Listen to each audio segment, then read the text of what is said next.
Hello' friends, আমি ডিব্ৰুগড়ৰ পৰা আহি আছোঁ তেজপুৰলৈ বুলি। কিন্তু আহোঁতে আমি ঢেকীয়াখোৱা নামঘৰ আৰু নেঘেৰিটিং মন্দিৰত সোমাই যাম বুলি ভাবিলোঁ। এয়া ঢেকীয়াখোৱা নামঘৰৰ গেট।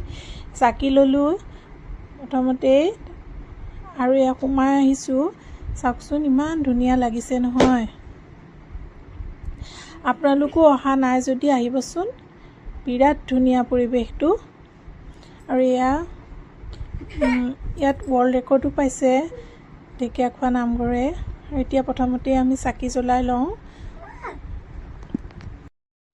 এয়া নামঘৰৰ ভিতৰত এতিয়া সোমাইছোঁ। ইয়াত এখন গামোচাও দিছোঁ। সেই গছে মাধৱদেৱে জ্বলোৱা চাকি গছ।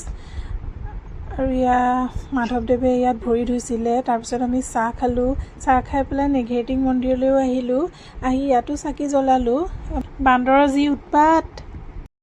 আজিলৈ আহোঁ, বাই বাই।